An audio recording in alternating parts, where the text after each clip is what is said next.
मैं हूं आबिद हुसैन शेख, आपका खैर मकदम है 4 टीवी न्यूज़ कर्नाटक एक्सप्रेस में। 70 सालों से जिस देश का निर्माण कांग्रेस ने किया था, बीजेपी ने 7 सालों में इसे बेच दिया। सतीश जारकीहोली आज बेलगाम जिला गोकाक तालुका के हिल गार्डन में कांग्रेस का 136वां स्थापना दिवस का कार्यक्रम आयोजित किया गया। इस कार्यक्रम में बात करते हुए कांग्रेस नायक सतीश जारकीहोली ने मीडिया से बात करते हुए कहा कि 70 सालों से कांग्रेस ने जिस देश का निर्माण किया था, सिर्फ 7 सालों में ही बीजेपी ने इसे बेच दिया है। रेल, विमान, पेट्रोल, बीएसएनएल सहित कई संस्थाओं को कांग्रेस ने जनता की भलाई के लिए निर्माण किया था, मगर बीजेपी इन संस्थाओं को बीजेपी व्यापारियों को बेच रही है। बीजेपी कहती है कि 70 सालों से कांग्रेस ने कुछ भी नहीं किया। अगर कुछ भी न किया होता तो ये संस्थाएं कैसे पैदा हुई? सवाल करते हुए कहा कि एक एक क्षेत्र को टारगेट करके बीजेपी व्यापारियों से सौदा कर रही है। सब कुछ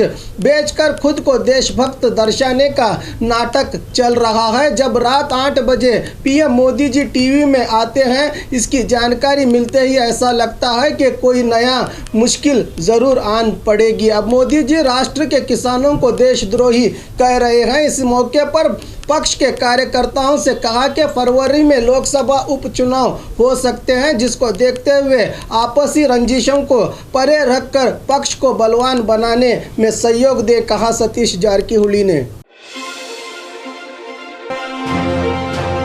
बीजेपी के साथ जेडीएस का विलीन फिलवक्त कोई प्रस्ताव नहीं है। विधायक रविंद्र श्रीकंठैया मंडिया में मीडिया से बात करते हुए जेडीएस विधायक रविंद्र श्रीकंठैया ने कहा कि बीजेपी के साथ जेडीएस के विलीन का कोई प्रस्ताव फिलवक्त नहीं है, सिर्फ कुछ मामलों में समर्थन दिया है। आने वाले दिनों में ऐसा होगा क्या नहीं, इसकी भी जानकारी हमारे वरिष्ठों को ही है। इसको लेकर कोई सभा नहीं की गई, बताया विधायक ने।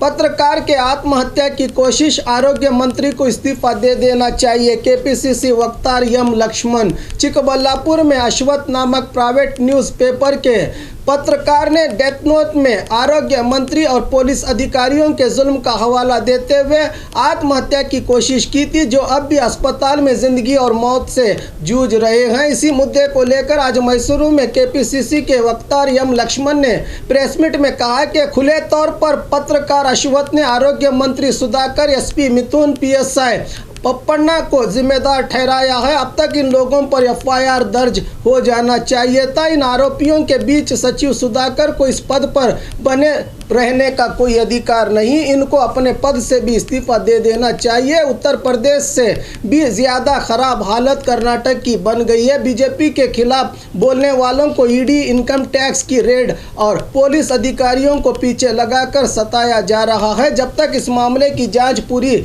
नहीं होती, आरोग्य मंत्री को इस्तीफा देना चाहिए। इस मामले को लेकर हम डीजीपी और आईजीपी को शिकायत करेंगे, बताया केपीसीसी वक्तार लक्ष्मण ने।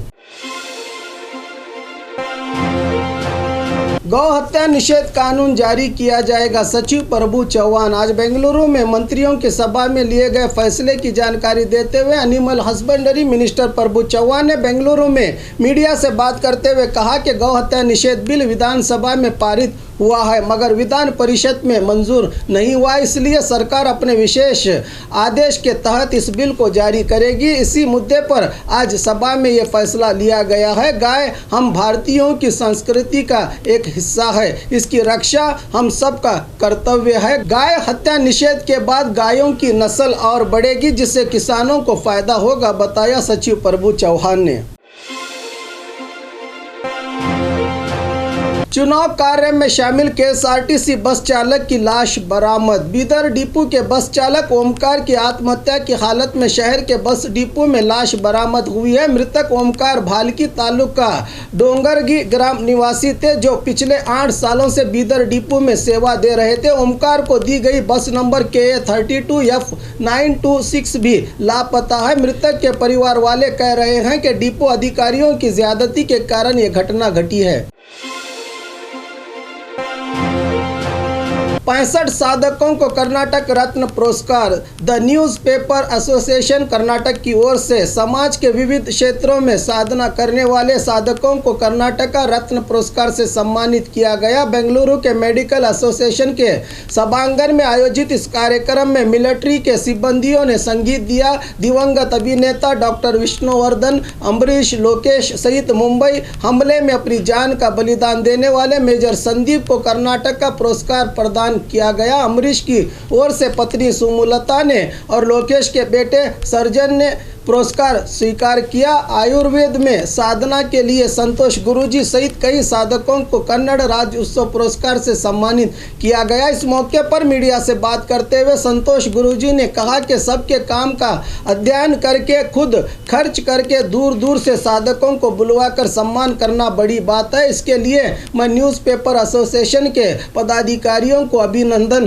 करता हूँ। इन पुरस्कारों से और भी साधना करने की प्रेरणा मिलती है। कार्यक्रम के आयोजक और न्यूज़पेपर एसोसिएशन के अध्यक्ष श्रवण ने बताया कि 2012 से हम ये कार्यक्रम आयोजित करते आ रहे हैं। समाज में साधना करने वालों को पुरस्कार देना जरूरी है ताकि वो और भी साधना करके समाज का कल्याण करे, कहा अध्यक्ष ने।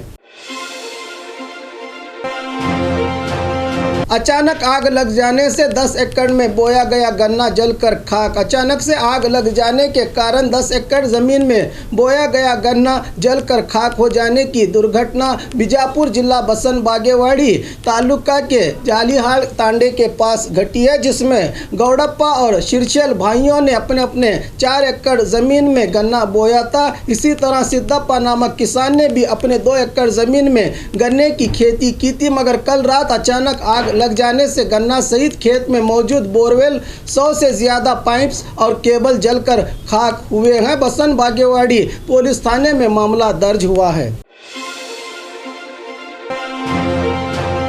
मेरा नाम लेकर दूसरे लोग अपराध कर रहे हैं, रौडी बच्चा खान। मुंबई मूल अंडरवर्ल्ड डॉन बच्चा खान को पिछले दिनों धारवाड़ जेल में पुलिस पर हमला करने के मामले में धारवाड़ की अदालत में पेश किया गया था। जान की धमकी, हफ्ता वसूली, मारधाड़, खासकर व्यापारियों को धमकी देकर रुपया वसूलने जैसे कई आपराधिक मामलों में शामिल इस शातिर रौडी को आज धारवाड़ की अदालत में कड़े पुलिस बंदोबस्त में हाजिर किया गया। इस मौके पर बच्चा खान ने कहा कि मेरे नाम से कोई और व्यापारियों को धमकी देकर रुपया वसूल कर रहा है।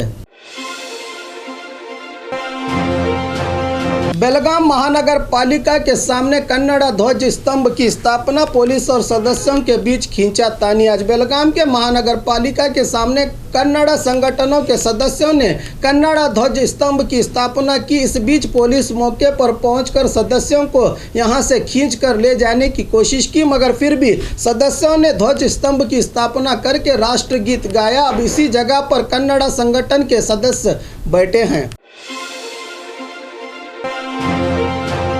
1 जनवरी से राज्य भर में स्कूल शुरू, सीएम ने की घोषणा। आज बेंगलुरु के विधानसौधा में मीडिया से बात करते हुए सीएम येडियुरप्पा ने कहा कि जिस तरह पहले घोषणा की गई थी उसी तरह 1 जनवरी से राज्य भर में स्कूल शुरू किए जाएंगे। इस फैसले में कोई बदलाव नहीं है। कोविड रूपांतर को लेकर खौफजदा होने की ज़रूरत नहीं है। ग्राम पंचायत चुनाव में कम से कम 80 से 95% बीजेपी उम्मीदवार कामयाब होंगे। इस बार बहुत से पढ़े लिखे लोग इस चुनाव में उतरे हैं। ग्रामों की अभिवृद्धि के लिए सहयोग दिया जाएगा, बताया सीएम ने। जियो से एयरटेल को पोर्ट, किसानों को सपोर्ट। दिल्ली के ठंड में पिछले 1 महीने से कृषि कानूनों का विरोध करते हुए किसान दिल्ली के चारों बॉर्डर्स पर धरना दे रहे हैं। इसी लड़ाई में किसानों का समर्थन करते हुए शिमोगा जिला रैत संघ के सदस्यों ने जियो सिम छोड़कर एयरटेल सिम ले लिया। केंद्र सरकार के जारी करदा इन कानूनों में सिर्फ अडानी, अंबानी जैसे उद्योगपतियों को ही फायदा पहुंचेगा। इसी को देखते हुए किसानों ने जियो सिम का बहिष्कार अभियान शुरू कर दिया है। शिमोगा में हसीरू सेना के गौरव अध्यक्ष SS बसवराजप्पा ने के नेतृत्व में सैकड़ों किसान एयरटेल दफ्तर पहुंचकर जियो सिम को अलविदा कहा है। मिनी बस पलटी, 40 लोग घायल। टायर फट जाने से मिनी बस पलटी हो जाने की दुर्घटना बेलगाम जिला हुक्केरी तालुका के हंचिनाड़ क्रॉस के पास घटी है। इस दुर्घटना में 8 बच्चों सहित 40 लोग घायल हुए हैं। गंभीर रूप से घायल 8 लोगों को बेलगाम जिला अस्पताल रवाना किया गया है। बाकी घायलों को हुक्केरी के सरकारी अस्पताल में दाखिल किया गया है। कहा जा रहा है कि बेलगाम तालुका के मुंचंडी ग्राम से ये मिनी बस शादी के कार्यक्रम में शामिल होने के लिए हुक्केरी आ रही थी। टायर फट जाने से यह दुर्घटना घटी है।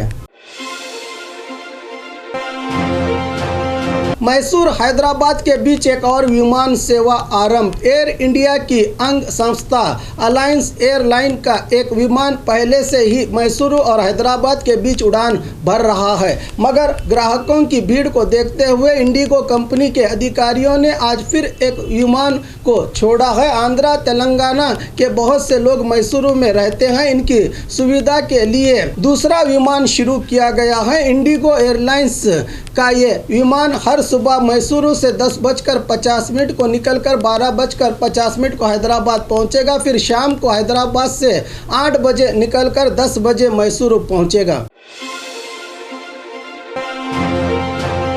गुलबर्गा शहर में सीसी रोड की मांग। गुलबर्गा शहर में मेन रोड हो या शहर के कई कॉलोनी में रोड्स टूटे फूटे नजर आते हैं। कई बार स्थानीय विधायक को सीसी रोड की सलाह देने पर भी सिर्फ डांबर से ही मरम्मत करके चले जाते हैं और कुछ दिनों बाद वहां घूमने के भी लायक नहीं रहता ये रास्ता। इसी समस्या को देखते हुए वीर कन्नडिगा सेना के पदाधिकारियों और कार्यकर्ताओं ने डीसी दफ्तर पहुंचकर अपना विरोध प्रदर्शन करते हुए आने वाले दिनों में हर जगह पर सीसी रोड की मांग करते हुए जिला अधिकारी द्वारा राज्य के मुख्यमंत्री को निवेदन पत्र सौंपा।